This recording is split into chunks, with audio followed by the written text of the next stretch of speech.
metti na lettuñu wala nga firiñu dafa mel ni loolu la Tribune yéene kaay xëy di laaj président Macky Sall yéene kaay yub dee média bi ni ko président Macky Sall dama bëgg nga lettuñu waa nga firiñu ci coowal 3e mandat bi Macky da ngay doon candidat am déet la Tribune ne ma en tout cas président Macky Sall waxul lu leer xeesul ñuulul tegul baaraamam fenn foo xam ni mënees naa xam le ni candidat lay doon am déet vox populi ne ñetteelu mandat bi kenn amagu ci tontu ndax Macky Sall nag dugalaat na ci bopp gaay yi ab polémique président Macky Sall nag vox populi ne yeewati na fitna ñamu àndal daal ne déet moom kay fa mu nekkoon jógu fa la mu wax la soppiwul dafa mës a wax ne bés bu jotee naa ca wax loolee la waxaat unis ñoom jàpp ne terminus 2024 la ñuy lancé ngir appal nag président Macky Sall fa muy yem 2024 président Macky Sall dina fi jóge mbaa nag ñu organiser départ am par force Déthié Fall ne Macky Sall bu mu yàq boyam donte rafetul la ca rafetas néew Déthié Fall ne ma waay bu mu ko yàq na génn ndànk bal du tàkk sagar du xeeñ coow du jib Moussa Sarr LD ne man daal dama comprendre gars yi Macky la mu waxoon 2019 ak tey jógu ca xam leen na ni débat bi du ci waxagum may leen ko temps Mohamed Diagne bu pôle présidentiel ci Vox Pop ba tey moom it ne président Macky Sall opposition bi dañ ko bëgg a tànnal lu muy wax ak lu muy baax mu lànk te ci dëggam la ne Le Soleil yéene kaay ne moom day président Macky Sall xaw ma dina doon candidat am déet waaye bitim réew daal ña ngi koy sargal rek Kristalina Georgieva directrice générale bu FMI daal ma ngay rafetlu bu baax a baax poñ gi Macky Sall am ci jiite ci taxawaayam ci xeex Covid 19 bi waaye tam ci yokku xarañteem ci wàllu PIB ak yeneen réew mi yéene kaay daal di may xamal ne président Macky Sall ngeen di laam-laamee candidat la am déet Khalifa Babacar Sall day leeral na bosam l'enquête ne xaaf kay nee na moom candidat lay doon atub 2024 leer na Le Témoin yéene kaay ne Khalifa kay xupp na président Macky Sall ne ko yow mënoo doon candidat 2024 na leer ndax ñetteelu mandat duñ la ko nangul waaye man Khalifa Babacar Sall candidat lay doon Khalifa Babacar Sall ne na leer ci Le Quotidien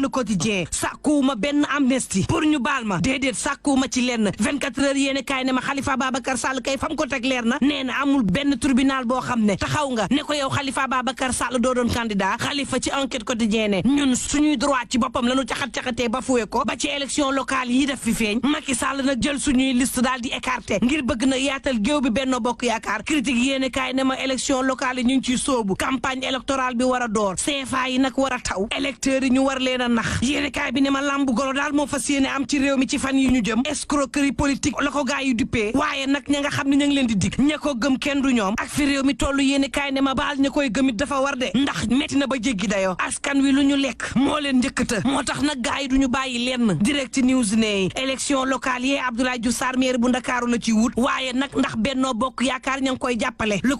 quotidien ne ko déet docteur Malick Diop day mooy directeur de campagne am dugal na loxoom bu baax a baax ci campagne ak Abdoulaye Diouf Sarr bi direct news ne ma dafa mel ni déggoo ma Abdoulaye Diouf Sarr engagement bi am ci waa Yewwi Askan Wi ngir seeni candidat gisuñu waa Benno Bokk Yaakaar am ko ci moom te moo ne day Abdoulaye Diouf Sarr ñamuy jàkkaar lool tuuti wuñu waaye daal jàppaleeg Benno Bokk Yaakaar jëm ci Diouf Sarr des na maa ko wax Tribune yéene kaay ne ma Bougane Gueye Dany moom waxtu woowu ma ngay doxal ca Jurbel la mujjee démb ngir dal loo fa makkaanu yees bu gëm sa bopp Bougane Gueye ne leen ngir Sénégal jëm ca kanam faaw nag ñu waajal ndaw yi waaye tam jàppale soxna yi ngir ñu mënal seen bopp Bougane ne leen jàppale leen yéen waa Njaare maître Ibrahima Gueye mi ngir ngeen mën soppi xar kanamu Jurbel ndax Jurbel bu baaxee yéen a ko mën a baaxal waaye it bu yàqoo yéen waa Njaareem lañ koy jiiñ ñaar bu ñu séqee mbir Bougane ne te bu yàqoo ñu am kun ko jiiñ kañ koy jiiñ war naa góorgóorlu source aanee yi waxtu woowu baykat yi ña nga jaaxle sa ngéem yéeni kaay bi ne ma maar day taale àdduna bu tukki sax lañ ko foog ndax campagne bu bon la ko waral bari na lool ren ji engrais doom bu góor la woon raar lool tax ba toq gerte gi nga xam ne tàmbali woon na génne baaxul la ñu bayoon peese ko muy téeméeri kilo buñ ko xoolee mu doon juróom-ñaar fukk léegi nag juróom fukki kilo la tàbbi ndax gerte gu bon chinois yi moom laali nañ daw indien yi waxi noppi Sonacos moo fi sës te njaay ma ndax dina baax réew mi ki jafe-jafeem Sud Quotidien ne ma waa Sud-Est day ña nga fas yéene amal ab gréew 48 heures l'évidence yéene kaay ne ma ànd gësamit ña ngay amal ay plaidoyer boobu laas ne ma Seynabou Ndiaye Jaxate ma ngay sàkku lanceur d'alerte yi ñu leen di sàmm Tribune yéene kaay ne ma maître Malick Sall day ñu ji ñoon fat ga ca ba fa bayo te ñu tàmbali woon ak xiifal ma ngi leen di wax nag ñu réglé te xaar seenub atte léegi mu ñëw Tribune ba tey di ma xamal ne violence bi day mi ngi ci langu politique gi Thierno Bocoum ma ngi koy naqarlu Thierno Bocoum ne dafa mel ni dafa am ñoo xam ni ñooy jëli mat di ruux taal wi ngir mu tàkk yéene kaay bi dee média bi ne ma bu yanamar bi day boo maytul dina indi violence source aane ma yanamar kay préfet daf leen lànkal seenu doxub ñaxtu bi waaye nag nee ñu dawuñu daayuñu tey jii ci aljuma ji daañu amal seen doxub ñaxtu bi Sud Quotidien ne aljumay tey jii de boo maytul dina tàng lool ci Ndakaaru ndax yanamar bëgg ak bañ daañu amal seen marche bi tey jii it la ñuy examiner loi bi mën a tax ñu andiwaat premier ministre ci réew mi booba 24 heures yéene kaay ne ma Assome Diatta day ma ngay wax ci wàññib ceeb bi Tribune yéene kaay ne ma la ñu sumboon ba tey yeggagul nañ ko fas yéene weñte weer waxub location lañ fi tàmbali woon France daal di xidem njëgu ñam yi ñuy dundee cher na ba jéggi dayoo bari na ñoo xam ne nañu demee la ñuy wàññeekoo dus luñ ko jënd rax ci dolli ñuy note entreprise yi lu toll ci juróomi téeméeri million ci perte ñiy yëngu ci panneau publicitaire yi am nañu ko lu toll ci fukki junni ci doomu aadama boo maytul daañu ñàkk seenu liggéey moo taxit association ñi yëngu ci panneau publicitaire fas nañu yéene porter plainte kalaame nguuru Sénégal booba Expresso Orange ak Free ARTP ma ngi leen di teg ci axe le quotidien ne ARTP kay ci réseau bu bon la leen tegee ay daan 24 heures yéene kaay ne ma daanu koppar la leen teg de ndeke yoo libération ne ma caxat-caxatee ga ca poste ëpp na ñaar fukki at daanaka sax lu normal la woon ci caxat-caxatee alalu askan wi foofu waxtu woowu turbine yéene kaay ne ma xiif gi ndóol gi ak ñàkk géeg njëg yu cher yi mi ngi jàbbaa jolle ci réewum Sénégal bu leen fàtte ni coronavirus mi ngi ci réew mi te day faat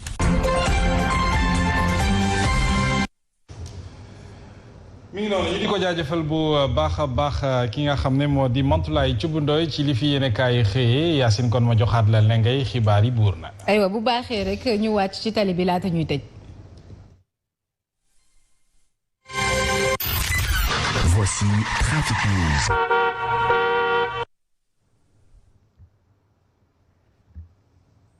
Aba Diatta. Oui, allô Yacine. Ça va? Oui, ça va, tranquille.